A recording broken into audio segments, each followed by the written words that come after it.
At the ranch, Nikki and Victoria pace as Claire sits on the sofa. Finally, Nikki asks if they agree to Claire's plan and kill Jordan. Could they actually pull it off?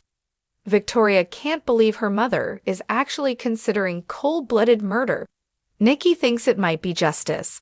Victoria reminds her that she saved her life when she drank the vial of poison. Nikki thinks Claire is right that Jordan will never stop. She's tried to kill all of them. It has to end. Victoria thinks they should let the authorities handle her. Nikki asks her to look at how that's worked out. She won't stop until they're dead, so they have to stop her first. Victoria doesn't want to stoop to Jordan's level. Claire says she could feel her aunt's evil. She will come after them again and again. Others in their orbit could be collateral damage. Nikki reminds Victoria about her sponsor, Seth. Victoria says that doesn't mean they have to go vigilant. Nikki won't let Jordan anywhere near Claire if she has to put a stake through her heart herself. Victoria says this plan scares her more than anything. Claire reminds her that no one knows Jordan is out and no one will be looking for her. Claire informs her mother she can't talk her out of this. At Society, Victor thanks Adam for coming. Adam notes he said it was about Y&R. He can't believe that bastard's back in town. Victor thinks he's the perfect person to take him down. Adam guesses this is because he teamed up with him back in the day. He's ashamed of that and hopes they'd moved on from it. Victor reassures his son and tells him he wants Newman Media to launch a full-scale attack on Ward, questioning the legitimacy of his release. Go after him. He wants him smeared to the point he's scared to be in public. Adam would love nothing more, but does he really think that will scare this guy away? Victor says it's only the beginning. Leave it to me. Nick goes to Sharon's house and updates Mariah that the police have footage of Sharon being kidnapped. They drugged her, threw her in her car, and took off. They couldn't see who it was, but they're going to check other cameras. Maria cries that it's good they have news, but the waiting is excruciating. Nick vows they'll find her and bring her home. He assures Mariah that Sharon is still alive. She's possibly being held hostage. Maria thinks Y&R is behind it. This all plays into Nick's theory that he's working with someone. His partner must have kidnapped Sharon while he was with them. How do we figure out who it is? Nick doesn't know, but if they find that person, they'll find Sharon. Nick wonders if there was anything in Mariah's conversation with Y&R that might point to who his partner is. Maria says no, but she suggests it could be someone he met whilst playing chaplain. Nick thinks they should get a list of inmates recently released. He gets on the phone and then tells Mariah that Chance will put together a list to see if anything raises a red flag. He's hopeful this will lead to convicting Y&R. Maria asks if it's weird. She hopes that Y&R's as innocent as he claims. Nick asks, why? Maria says, because then none of this would be her fault. If Y&R is guilty and here because of her, that guilt is overwhelming. It's unbearable. I don't want him to be guilty. I just hope it's not Y&R. I hope to God it's not Y&R. Nick hugs her. In the sewer, Sharon keeps hammering away at the chain with the black pipe. She jabs some more and then cries in frustration. Sipping her water, Sharon looks around blearily. Oh no, please. This is the same way I felt in Heather's apartment. She realizes the water is drugged. The PCP that was in my meds, she gasps. At the ranch, Victoria wants Claire to take time to think about things more clearly. Claire says she's very clear about what has to happen, and she's prepared to do it. Victoria won't let her do it. Claire says she can't stop her. Victoria worries that Jordan will catch on, and Nikki concedes it's a dangerous game that could go wrong. Claire is aware, but she knows her aunt's weakness. All she has to do is convince her she's ready to join her again against the horrible Newmans. Victoria is sure she won't buy it. Claire thinks she already is, because it's what she wants to believe. She's already laid the foundation. Victoria is still scared that Jordan will catch Claire in a lie. Claire will prove to her that she's her best student and that this was all a grand scheme to be accepted by the Newmans. Nikki warns that woman has a sixth sense. Claire knows she'll be all in. She'll be so busy congratulating herself that she won't see it coming. Claire will lure her into the con and they'll have her right where they want her. They'll be able to put an end to this nightmare. Victoria states that she means killing her. Claire says using that word won't stop her. She'd be neutralizing her. Victoria refuses to risk spilling Claire's blood. At Society, Adam reminds Victor that Ian is very dangerous and psychotic. Victor grits that he will get that bastard. Adam warns if he's in town, he's got a plan. There are no weaknesses to exploit. Victor disagrees. He has a massive ego. He'll react out of pure arrogance. Adam asks, and when he does?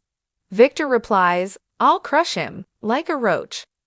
Adam is on board to help his father and the family any way he can.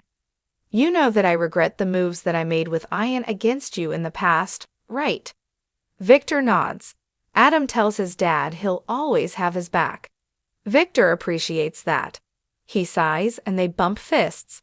Victor needs to know when he and Connor are moving on to the ranch. Ian Ward is on the loose. He wants them all under one roof where he can protect them. At the ranch, Claire tells Victoria she can handle whatever Jordan throws at her. She will make it clear that burning the Newmans to the ground is her plan. She's sorry to say that word, but she'll do whatever it takes to make this happen. Victoria clucks that it's too risky. Claire knows how Jordan's mind works. Nikki warns the dynamic has changed between her and Claire.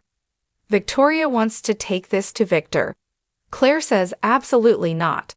Victoria tries, then let's talk to Cole. Claire says no, he'll want them to show mercy. They'll always be one heartbeat away from Jordan trying to destroy everything.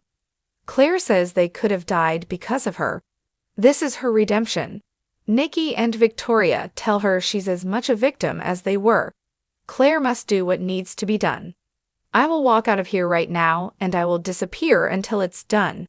You won't be able to stop me. At Society, Adam tells Victor that he'd like to make the move to the ranch as soon as possible. Victor's chuffed to hear that Adam and Connor asked Chelsea to move in as well. It was Connor's idea, Adam explains, and it doesn't mean they're getting back together. Victor tells his son this makes him very happy. Adam muses that Connor is so smart at managing his OCD, they just want to support him. Victor thinks they can't be too cautious with Ian out there and Sharon having disappeared. He updates Adam on Sharon's abduction. Adam sighs. He hopes she's alive. The more time that passes, the less likely it is. Victor hopes she's strong enough to hold on until they find her.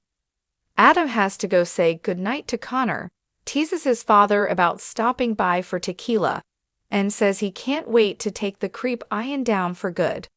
Victor promises he'll never damage their family again. At Sharon's place, Mariah apologizes to Nick for losing it. Ian has broken so many lives, and now he's there again because of her. The guilt creeps up on her. She hasn't been able to talk about it yet, not even with Tessa. Nick assures her she has nothing to apologize for or feel guilty about. His hatred for the Newmans goes back a very long time. You were a victim. Mariah cries that being raised by Ian, she still has nightmares. But then I wake up to this amazing life that I have, and it's all because of Sharon.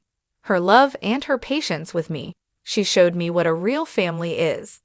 The thought of that monster hurting her, we've got to find her. She has to be able to tell her every single day how much she loves her. Nick says she knows, and Mariah's not to blame for anything that's happened. They need positive energy, and it starts with them. Maria says he's right, positive energy. In the sewer, Sharon cries to herself that she has to keep a clear head. She has to get out of there for her children. Using the black pipe, she tries to pry open the padlock. It snaps and she gasps. Sharon frees herself and stands up. She struggles to see as everything is blurry. She assures herself she'll get out of there. I'm going home.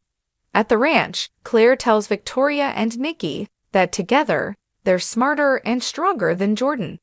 Victoria worries, the danger. Claire says the danger is out there. She burned down herself and could go after Katie or Johnny next. Nikki doesn't think they have a choice. But if they do this, the three of them, they will never speak of it again. Are we agreed? Just then, Victor walks in and asks, "What are the three of you scheming?" Victoria says she and Nikki were sharing family stories with Claire. Victor says that gathering from their expressions, they weren't happy stories. They're just worried about Ian. Victor updates them that Sharon was abducted and then excuses himself to go upstairs. Once he's out of earshot, Claire asks, "So, are we agree?" Victoria replies, "God help us, we can't fail." At Sharon's place, Nick tells Maria they'll get through this by being there for each other. They go over Maria talking Noah out of flying home and running Cassidy first. She's an amazing wife and mother, and Nick's been relying on her a lot. Maria admires how he never gives up. "You keep us strong and grounded." He makes them think everything will be oak. They fist bump, and Nick tells Maria they'll find Ian and whoever he's working with. "We're going to bring your mother home." Maria swears she'll never let anyone hurt her ever again.